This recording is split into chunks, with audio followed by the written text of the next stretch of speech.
Cameroun, Bandou, Africa, Bandou, through the world, Bandou. À l'affaire Charlie Nélé, je vous explique. Je voulais ici vous faire d'abord écouter, parce que moi, je ne prends pas les affaires pour faire plaisir aux gens. Je vais aller vous montrer qui est Charlie Nélé. C'est un artiste camerounais. C'est un artiste. Avant qu'on ne tombe sur l'affaire de Viviane, on va parler d'abord d'un compatriote qui souffre. Vraiment, qui souffre. Si ceux qui ne connaissent pas Charlie Nélé, le voici ici, là. Voici Charlie Nélé. Voici Charlie Nélé. C'est un artiste. Voici son dernier son. Le voici. Charlie Nélé. Voilà. Le voici ici, là. Ça, c'est chez le gars qui l'a volé sa voiture. Ça, c'est chez lui à la maison. Voilà. Ça, c'est Charlie Nélé. Pour ceux qui ne voient pas. Avant qu'on passe au témoignage. Je vais vous montrer la voiture en question. Voici le gars là avec Charlie Nélé partout. Parce qu'il ne faut pas qu'on dise qu'ils ne se connaissent pas. Les voici ici, partout. Voici ça. Il s'appelle Charles Mbappé. Voici Charles Mbappé avec Charlie Nélé. Charles Mbappé avec Charlie Nélé. Partout, hein. Voilà. Charles Mbappé, Charlie Nélé. Charles Mbappé, Charlie Nélé. Les voici, ils sont partout. Pour que vous voyez que c'est des gens qui se connaissent. Voilà. Je vais vous montrer la voiture en question.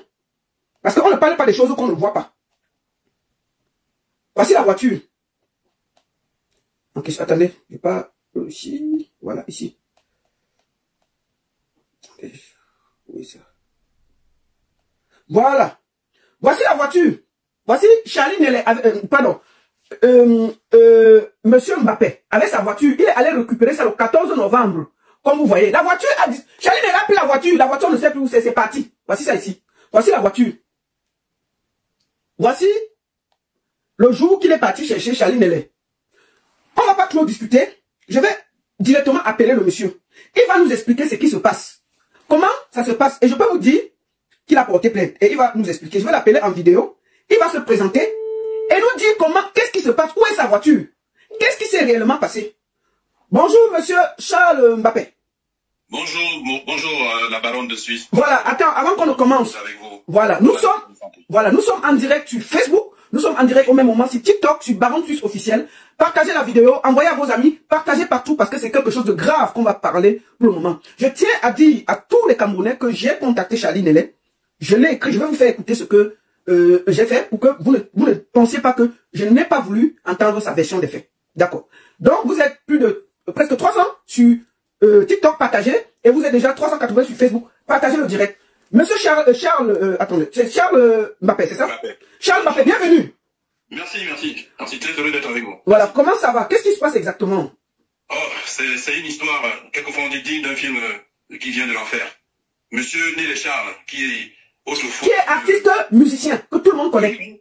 Alors, je vais même vous donner son identité, parce qu'il est en train d'écouter, il est à Bonantoné à Daïdo, en train de suivre le direct. Il s'appelle Logan Nélé Louis Charles, artiste Charlie Nélé. Il réside à Bonabéry, marié, père d'enfant. Il chante depuis peut-être des années 78. Voilà, pour briefer un peu sur son identité. Voilà. Depuis combien d'années tu le fréquentes exactement? Qu'est-ce qui s'est passé? Alors, ça fait 3 ans qu'on est régulièrement ensemble, mais c'est un monsieur que je connais depuis les années 83-84 ici en France, parce qu'il fut l'ami de mon feu grand frère, qui avait un restaurant ici à Paris, dans le 11e, qu'on appelait le restaurant Le Vourier. Donc, c'est un grand frère, Charlie Nélé. Mais ça fait à peu près 3 ans qu'on se fréquente, qu'on marche ensemble, mais pas de manière très intime. C'est un grand frère. Quand j'arrive au Cameroun, on peut aller manger, on peut aller boire, on peut s'inviter, mais jamais chez lui, plutôt chez moi. Il m'a jamais invité chez lui, je connais pas la porte de sa maison, mais il connaît la porte de ma maison, que ce soit au Cameroun ou en France. D'accord, ça veut dire qu'en France, quand il est là, il vit où? Il vit chez toi? Alors, en France, quand il est en France, il vit dans plusieurs maisons, mais particulièrement chez moi. Et régulièrement chez moi, tel que vous avez vu les photos de ses publicités de chanteurs. Il vit régulièrement, il a une chambre, au-dessus j'ai un triplex, et il occupe la chambre tout en haut, tout au-dessus, et quand il est là, il est dans cette chambre, il a un lit, il a une table de travail, il a tout, et bon voilà, moi j'habite dans un petit village à Magny-en-Vexin. Voilà. D'accord. Bon, tu m'as appelé tout en pleurs pour m'expliquer que tu as acheté une voiture le 14 novembre et la voiture a disparu. La voiture a disparu sur terre et tu as porté plainte. Qu'est-ce qui s'est réellement passé? Est-ce que tu peux expliquer aux internautes comment ça s'est passé jusqu'à Charlie Nélé a eu la clé de ta voiture? Alors, nous allons déjà faire en sorte que toute personne qui écoute cette émission soit édifié de ce que ce monsieur peut être malhonnête. Il est très très malhonnête, il est en train de m'entendre. Avant d'aller au Cameroun, j'étais au Cameroun au mois d'octobre, avant d'aller au Cameroun, il était là, chez moi, et je lui ai dit que j'allais prendre une nouvelle voiture, une petite voiture. Il m'a suggéré de prendre une 4x4. J'ai dit non. Il a insisté pour que je prenne une 4x4. Moi, j'ai dit je veux une petite voiture. À mon retour de Cameroun, c'est-à-dire le 30 octobre, je l'ai eu, je lui ai dit, il est revenu chez moi. Chez toi où? Chez toi où? Au Cameroun? Déjà, vous êtes déjà retourné du Cameroun pour la France, c'est ça? Voilà, moi je suis rentré du Cameroun le 30 octobre. Vous d'accord? Donc en novembre, début novembre, le 1er ou le 2, il était chez moi à Magny-avec-Saint, 6 rue de Paris 95. Non, tu n'as pas besoin de donner ton adresse, papa, on te croit, ne t'inquiète pas, tu n'as pas besoin de donner ton adresse, vas-y. Ok, donc il est venu là, j'ai préparé le plan du crédit, il était là. J'ai passé la commande de la voiture le 6 novembre. Le 14 novembre, cette voiture m'a été livrée. Et le 23 novembre, Charline était le 22, enfin la semaine du 20 au 22, 23, il était à Annemasse. Il me disait qu'il avait des concerts ou un truc comme ça. Je ne sais pas, je ne peux pas certifier. Donc il est rentré le 23, le 22 novembre. Il m'a appelé, on s'est donné rendez-vous au Stade de France, à Saint-Denis. J'ai été le chercher là-bas. Il m'a invité au café. On a pris chacun un petit café. Et il m'a suggéré de l'accompagner chez une sœur qui faisait un repas et qui l'avait invité. Donc moi je l'ai accompagné chez cette sœur dans le 19e arrondissement. Et on a mangé, évidemment, on a bu. Lui, il a bu plus que moi, parce que moi, j'ai bu, je crois, un verre de vin ou 2 verres de vin. Mais lui, il a bu une bouteille de whisky entière qu'on lui avait offert. Donc, commençons par là. Après, je lui ai dit que je ne pouvais pas rester parce que je venais de faire 3 jours de formation. Il fallait que je... Quel est ton métier en passant? Alors, je suis agent hospitalier à l'hôpital Simone Veil. D'accord, ok, vas-y, continue. Alors, vous avez discuté et tout, voilà. Voilà, on a mangé, il est 22h, 22h30. Moi, j'ai dit que je rentrais à la maison. Parce qu'il fallait pas je ne voulais pas rester. Il est au courant de tout ça. Il fait comprendre qu'il y a des témoins. Il n'y avait aucun témoin. Nous n'étions que 2. Aucun témoin. Personne ne peut se lever et dire qu'il va témoigner de ce qui s'est passé. Nous sommes rentrés et on s'est arrêté dans une station d'essence totale à côté du Coq Noir. Et après le Coq, il est allé prendre un calvar ou un truc comme ça au Coq Noir. À la sortie du Coq Noir, nous sommes rentrés parce que j'étais fatigué. Nous sommes rentrés. Donc, je certifie que, arrivé à la maison, Charline s'est mis à regarder la télé, moi je suis allé me coucher. Après quoi, je ne sais pas à quel moment il est sorti avec la voiture. En tout cas, je n'ai pas vu. Tu avais laissé la clé de la voiture où? Dans le pot de fleurs. Je vais me permettre de vous présenter le pot de fleurs. Non, le pot de fleurs, c'était dans la maison, c'est ça? C'est ça le pot de fleurs, dans la maison, c'est ça. Oh, ok. Ok. D'accord. Il a pris la clé, il est parti pendant que je dormais. Je pensais qu'il allait rentrer. Et que moi j'allais avoir cette voiture pour aller travailler parce je l'ai appelé, je lui ai demandé s'il était sorti avec la voiture, il m'a dit oui, qu'il était allé faire une course. Et je lui ai dit que je ne souhaitais pas qu'il refasse cela parce que moi je travaille. Donc qu'il vienne me chercher au boulot le matin. Sachant que je travaille à 60 km de mon domicile. Je suis dans une campagne et mon boulot est à Aubonne. Pour ceux qui connaissent. Donc je n'ai pas de transport le dimanche matin. Je dois rentrer chez moi en voiture. Et ce dimanche, il n'est pas venu me chercher. Je l'ai attendu de 7h à 8h, il n'est jamais venu me chercher. Je l'ai appelé. Je n'ai pas cessé de l'appeler. Le téléphone sonnait. Il n'a jamais décroché. J'ai fait intervenir 2 amis à lui pour leur demander d'appeler aussi pour savoir s'il est quelque part où il a eu un accident ou il est dans l'eau ou je ne sais pas quoi. Les amis l'ont appelé. Il n'a jamais décroché. J'ai fait intervenir un 2e ami qui l'a appelé. Il n'a jamais décroché. Alors, ce jour-là, je devais être invité. J'étais invité chez mon neveu pour l'anniversaire de mon neveu. J'ai appelé mon neveu. Je lui ai dit, j'ai un souci. J'étais avec Charline Nellet. Mais je n'arrive pas à la voir, je ne sais pas où il est. Il a ma voiture. Et le neveu m'a dit, je t'ai déjà demandé de ne pas être aussi bon. En tout cas, je passe les détails. Charline Nellet m'appelle à 14h30 pour me dire ceci. Écoutez très bien tous. À 14h30, alors que je l'ai appelé de 7h jusqu'à 14h. Il m'appelle à 14h30 pour me dire, Mbombo, parce qu'on s'appelle Mbombo, il s'appelle Charles, je me prénomme Charles, il se prénomme Charles. Mbombo, il m'est arrivé un truc pas possible. À 3h du matin, je suis parti du 17e arrondissement de Paris, de Chekiki, le restaurant de Chekiki, et j'allais chez un autre musicien, parce que j'avais pas assez bu, ou je voulais encore jouer, je sais pas quoi. Et la police m'a intercepté à la première sortie de l'autoroute A1, porte de la Chapelle Lille. Donc, la première sortie, c'est le Stade de France. Et je lui dis donc, elle est où la voiture? Et il me fait comprendre que, quand il était en état d'ébriété, la police lui a dit de laisser la voiture à côté, de prendre tout ce qu'il a dans la voiture, de laisser la voiture, et la police lui a appelé un taxi. Pour qu'il rentre chez lui et qu'il revienne le lendemain chercher la voiture. Je lui ai dit, Testo, que la police t'interpelle. La police ne fait pas de vérification d'usage. Si la voiture a été volée, si lui-même peut conduire, il est en état d'ébriété avancé, très avancé. La police lui demande s'il a bu, il accepte, il acquiesce, il dit qu'il a bu. Et la police lui dit quand même de rentrer. La police appelle un taxi pour qu'il rentre dans... Non, ça c'est une histoire à dormir debout. Tu es sourd, la police t'arrête, on prend la voiture, on t'amène en cellule. C'est tout. Voilà. Mais non, il fallait me faire avaler ce truc. Je lui ai dit non, c'est pas possible. En 42 ans en France, j'ai jamais vu ça. Je n'ai jamais vu ça, je conduis tout le temps. Je n'ai jamais entendu que la police t'interpelle dans un état d'ébriété très avancé. Elle t'appelle un taxi, elle te demande de récupérer ce que tu as dans la voiture, de garer la voiture sur le bas-côté et de revenir le lendemain chercher la voiture en te laissant en plus avec les clés. Merde. Et c'est la police qui t'appelle un taxi. Bon, je lui dis, écoute, tu sais donc où se trouve la voiture? Il me dit, vers le Stade de France, Plaine Saint-Denis. Je dis, ok, je quitte Magny. En passant, j'ai pris un taxi ce dimanche pour rentrer chez moi, j'ai payé 61 €. Il m'a jamais dit, je te donne même 50 €, même 10 € là-dessus. Donc, je lui dis, ok, on va chercher la voiture. Il appelle un ami qui a une voiture. On se donne rendez-vous à Saint-Denis, Port de Paris. On s'y retrouve tous. On fait le tour du 17e, de Plaine Saint-Denis, de Saint-Denis. Partout où on passe, il dit ce n'est plus là, c'est au Bourget. Après, ce n'est pas au Bourget, c'est chez Boya, c'est un autre bar aussi. Je ne sais plus comment on appelle ça. Il nous a baladé dans toute la France, jusqu'à Goussainville, jusqu'à je sais plus, à Roissy en France. On cherche la voiture. Depuis le 23 novembre jusqu'à ce jour d'aujourd'hui, il m'a dit qu'il a perdu la mémoire. Il a dit qu'il a perdu la mémoire. Le seul moment où il ne s'occupe pas, il ne se rappelle pas, c'est quand là où la voiture est garée. Il se rappelle de toute autre chose, sauf là où la voiture est garée. Je lui ai dit que c'était pas possible. Donc j'ai couru, je suis allé à la gendarmerie porter plainte. J'ai porté plainte pour vol de voiture.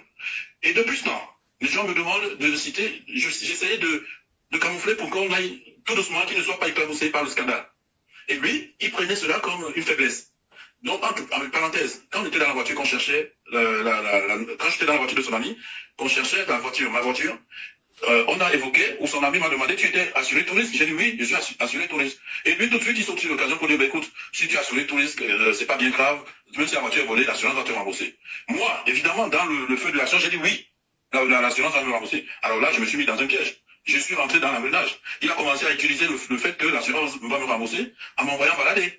Depuis ce jour-là, il n'a plus jamais remis les pieds à Magny, il m'a plus jamais vu. Je l'ai invité à aller à la gendarmerie, donner sa version, remettre la clé, c'est-à-dire d'y aller sans moi ou avec des témoins ou avec un avocat. Il a fui. Il a fui, il est allé à Nantes, à Saint-Herblain. Après Saint-Herblain, il est allé à Annemasse, il a fui, il a fait une vidéo alors qu'il était déjà à Genève. Il a fait une vidéo, il a dit, je suis à Goussainville, alors qu'il était déjà à Genève, le jour où il prenait le train. J'avais des gens qui étaient dans ce train qui l'ont filmé, qui m'ont dit, voilà ton type qui est à Genève, qui vient de descendre du train avec nous. Et lui, il disait qu'il était à Goussainville en France. Et pendant ce temps, il fait envoyer sa grande sœur qui est aux États-Unis pour me dire de laisser tomber. Elle va chercher du boulot en janvier et va me donner 300 € tous les mois. J'ai dit non, c'est pas votre problème, c'est le problème. J'ai un problème avec votre frère, c'est à lui de me rendre ma voiture. Jusqu'aujourd'hui, ça fait plus de 41 jours que j'ai pas de voiture. C'est-à-dire que c'est une voiture neuve, tu l'as conduite combien de fois? Alors c'est une voiture neuve que j'ai achetée 0 km, que j'ai conduite 4 fois seulement. La voiture t'a coûté combien? Alors au total, 25 000 sans compter les intérêts de la banque. Donc avec les intérêts de la banque qui étaient de 1 800 €, ça fait 26 800 €. Voilà, donc 27 000. Donc ça veut dire que tu as acheté une voiture avec 5 000 €, tu as conduit 4 fois. Et puis, le monsieur est venu, il a pris la voiture, il a disparu avec. Il a disparu jusqu'aujourd'hui. Et alors, ce qui se passe, c'est que j'ai acheté une deuxième voiture. Ah, attends, est-ce que je vais te demander, est-ce que tu as porté plainte? Oui, j'ai porté plainte dès le lundi. Oui, justement, je voulais, tu expliques, moi j'ai vu la plainte, je voulais le dire. Oui. Non, mais oui. Je ne présente pas la plainte à Mondovision parce que c'est pas normal, tu vois. Donc tu as porté plainte pour vol de voiture, c'est ça? Oui. Et la police a demandé à Charline de venir donner sa version des faits, il n'est jamais venu. Non, c'est moi qui lui demande d'aller vers la gendarmerie, parce que j'ai porté plainte à la gendarmerie. La gendarmerie a récupéré son numéro de téléphone. Alors, en passant, un élément autre important, c'est qu'il a dit que son téléphone était resté dans la voiture. Sauf que la puce de téléphone dont il parle a été trouvée dans une décharge.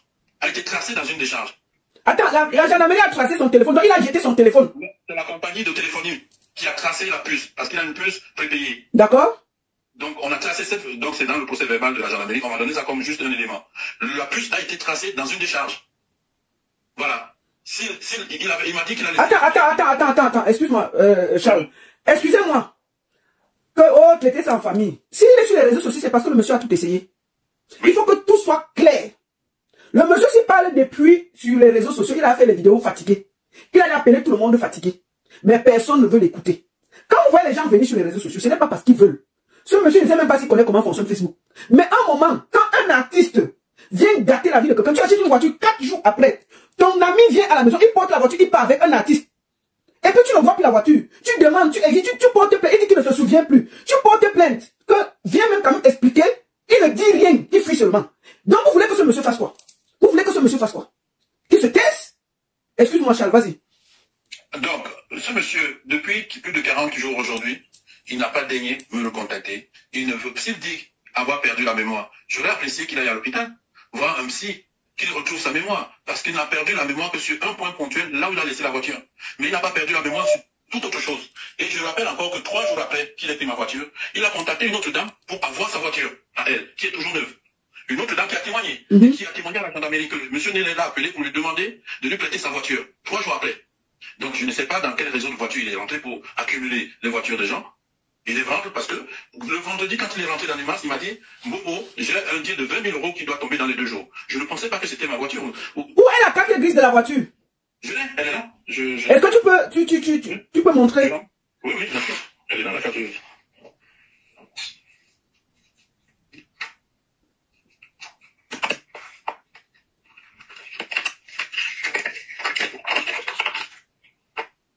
Ok, je vais approcher pour que les gens voient.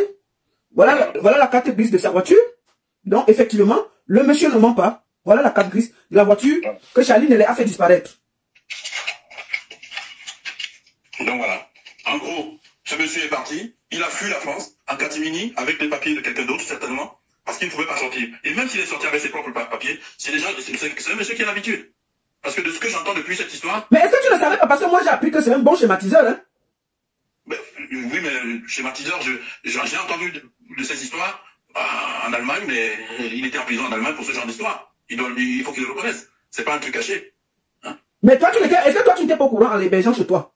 Non, non, parce que c'est quelque chose qui s'est passé, on n'était pas encore très proches. Je l'avais entendu comme beaucoup de gens, mais on n'était pas très proches. Et quand bien même on s'est rapproché, il ne me donnait pas l'impression de le faire encore, parce qu'il me disait toujours ce genre de choses, je ne les fais plus, j'ai les loyers de mes maisons, ainsi de suite, qui tombent. Je ne le voyais pas. Il a vécu ici, il a dormi ici, il a mangé ici, il s'est touché ici. Je ne le voyais pas comme quelqu'un qui pouvait me faire ça. Même si de temps à autre, il parlait de business qu'il faisait, qu'il avait de l'argent qui allait tomber, ou ainsi de suite. Mais je ne me disais pas que c'est chez moi qu'il allait faire ça. C'est ça. Et maintenant, comment tu fais pour aller au travail puisque tu n'as pas de voiture? Alors, j'ai pris un deuxième crédit. Hein? Là, je touche 2 crédits. Je paye 2 crédits de voiture et 2 crédits d'assurance, 2 prélèvements d'assurance. J'ai pris un autre crédit du même montant à peu près pour acheter une autre voiture neuve. Donc, je paye 2 crédits. En attendant la fin des enquêtes pour regrouper les 2 crédits en un, parce que je perds, évidemment. Je perds. Donc, voilà. Et est-ce que parce que, pour le moment, même moi, j'étais estomaqué quand j'ai écouté, tu m'as envoyé tous les éléments. J'ai essayé d'appeler Charlie Nélé, je vais faire écouter. Et pour avoir sa version, il a presque fui, il faut que je sois clair. Et je vais aussi le dire, je vais faire écouter ça tout à l'heure. Il a escroqué un ami ici, qui s'appelle Djibril de Lausanne. Voilà. Le 29 décembre. Donc, on va parler de ça après toi. On ne peut pas avoir des artistes qui sont devenus des voleurs. Est-ce que tu as quelque chose à dire? Est-ce que tu as une interpellation à dire au peuple camerounais, à la communauté des artistes et à tous ceux qui sont à côté de lui pour expliquer ta situation en tant que simple citoyen qui aujourd'hui se débrouille en France et qui paye 2 crédits et que tu as fait confiance à ton frère, tu l'as amené chez toi et il t'a volé? Est-ce que tu as quelque chose à dire? Oui, j'ai quelque chose à dire. Je voudrais déjà alerter tout le peuple camerounais de faire attention à ce monsieur parce que de tout ce qu'on m'a envoyé, que je ne vous ai pas encore envoyé, il n'est pas à ses premiers forfaits. Je viens de l'apprendre, malheureusement. Il a un procès le 15 à Bonabelli pour escroquerie d'une femme handicapée.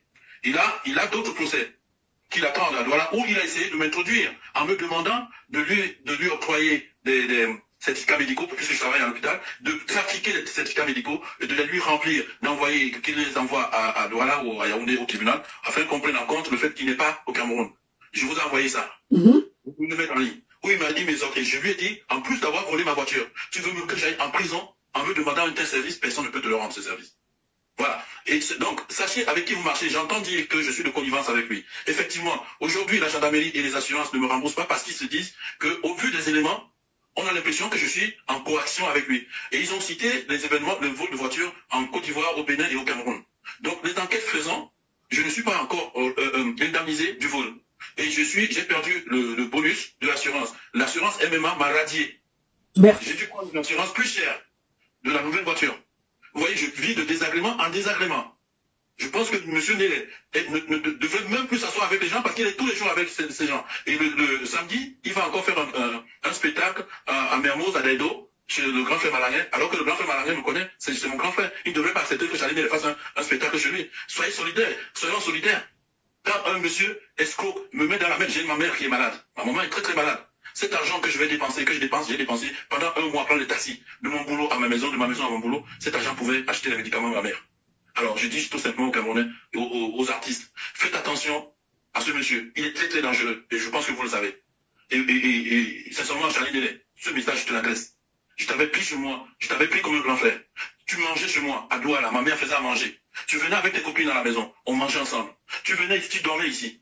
Ta copine que tu as escroquée de 500 000 francs qui est en Belgique, je te dis que c'était pas normal. Tu sors avec quelqu'un, tu vas manigancer dans les appartements meublés pour qu'on lui soutire de l'argent jusqu'à 500 000 francs. Je crois que tu n'as pas de cœur. Essaye de changer ta façon de vivre. Et j'ai entendu, tu m'as envoyé un message aujourd'hui, ce matin, que toi, tu m'attends au Cameroun, tu vas me faire ma fête au Cameroun. Sache que j'arrive au Cameroun. Je serai au Cameroun très bientôt. Je veux voir comment tu vas me faire ma fête. Et toi, ici à la gendarmerie, si tu es un homme, viens à la gendarmerie. Apporte la clé de la voiture. Montre à la gendarmerie où se trouve la voiture. Si tu es un homme intègre, si tu es le père de famille que tu as tué, le mari d'une femme que tu es, viens en France. Viens à la gendarmerie de Magny-en-Vexin. Viens te déclarer. Apporte la clé de la voiture. Apporte la voiture. Voilà ce que je voulais dire. Merci à toi et merci à vous, la baronne de Suisse, de m'avoir donné la parole. En tout cas, mon frère, je vois beaucoup de tristesse dans tes yeux.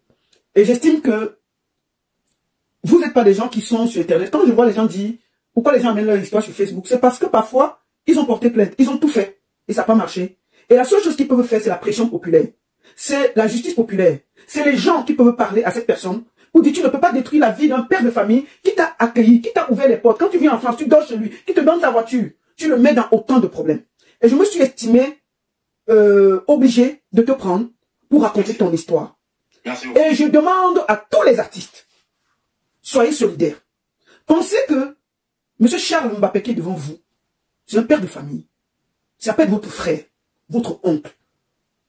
On ne peut pas accepter qu'un artiste se comporte comme ça. L'artiste, c'est le miroir de notre société. L'artiste, c'est celui qui est l'emblème. C'est celui qui fait rêver les Camerounais. S'il devient un voleur, c'est un danger. Moi, je vous ai vu faire du sale à quelqu'un qui a volé un œuf. Voilà quelqu'un qui va porter la voiture d'un Camerounais qui souffre ici en Ben. Qui a payé une voiture neuve, 0 km. Il pose, il dort, le monsieur porte la voiture jusqu'aujourd'hui. Et vous vous asseyez en tant qu'artiste. Mes frères Douala, il faut que je vous parle. Parce que c'est avec vous qu'il boit. Dans les circuits, à Bonabéry, à Bonantonnet, à Deido. Vous êtes assis avec lui. Allez lui dire d'arrêter ça. Et de rendre la dignité à Mbappé Charles, qui est son frère, qui lui a donné de l'eau à boire, qui lui a donné à manger. Soyez solidaires. N'acceptez pas, parce que ce que Charlie Nele a fait à Charles Mbappé, ça peut vous arriver demain. On ne peut pas avoir des artistes qui deviennent des bandits et on les couvre. C'est ce que j'avais à dire. Monsieur Mbappé, je vous laisse là, le mot de fin. Merci à vous. Je vous souhaite une bonne année. Continuez à être la courroie de transmission de la vérité. Parce que vous ne vous occupez pas d'une communauté, vous vous occupez de la vérité. Merci à vous. En tout cas, beaucoup de courage, monsieur Charles, et que le Seigneur vous bénisse. Tenez bien avec vos plaintes. Je demande aussi à tout le monde de signaler, parce que en réalité, monsieur Charles n'arrive pas à l'arrêter parce qu'il ne sait pas où il se trouve quand il est ici. S'il est chez vous, appelez monsieur Charles pour qu'il vienne là-bas avec les policiers, les gendarmes, faire une saisie. Est-ce que c'est ça, monsieur Charles? Si tu as quelque chose à lancer au promoteur où il joue, il faut le dire. Pour que s'il y a quelque chose, que la gendarmerie vienne parce que tu n'arrives pas à mettre la main sur lui. Je demande aux frères, aux sœurs, à toute personne qui sait où se trouve Nele lorsqu'il fait ses déplacements en Europe, de m'informer. J'ai mon adresse, en tout cas ma page Facebook, c'est Poupenjo, P-O-U-P-E-N-J-O-H, Poupenjo. Alertez-moi, ça peut vous arriver. C'est peut-être le moindre mal chez moi, mais ce sera un gros truc chez vous. J'ai un ami, son ami à lui, qui m'a caché que ce monsieur était en train de voyager. S'il m'avait informé que ce monsieur était dans le Rwandair, on l'aurait arrêté. Cet ami m'a caché, il a dit quand le monsieur était déjà au Cameroun. Et il ne l'a pas dit à moi, il a dit à quelqu'un d'autre que Nele est déjà au Cameroun. Et le jour où Nele est arrivé au Cameroun, il s'est pavané dans tout droit pour dire aux gens, me voici, vous avez dit que j'étais arrêté, me voici. Il était avec Maître Ngamou à Daïdo encore parce qu'il faisait un spectacle là-bas. Pour montrer aux gens qu'il est là. Il était à Boulantonnet pour montrer aux gens qu'il est là. Il était à Ricoton pour montrer aux gens qu'il est là. Il va faire un spectacle au Mermoz, à Ricoton pour montrer aux gens qu'il est là. En tout cas, vous de la diaspora, vous le voyez quelque part, appelez monsieur Charlie Mbappé pour qu'il puisse alerter la gendarmerie, qu'on vienne avec tout ce qu'il faut pour qu'on l'interpelle et qu'il nous explique où se trouve la voiture. Un dernier mot, Charles, pour qu'on finisse. Merci à vous. Merci beaucoup. Merci aussi à toi. Merci. Merci. Merci à vous. S'il vous plaît, si vous voyez Charlie Nele quelque part, intervenez. Essayez de tout faire pour que Charles Mbappé puisse avoir sa localisation, pour essayer d'alerter les gendarmes, pour qu'on puisse l'accueillir.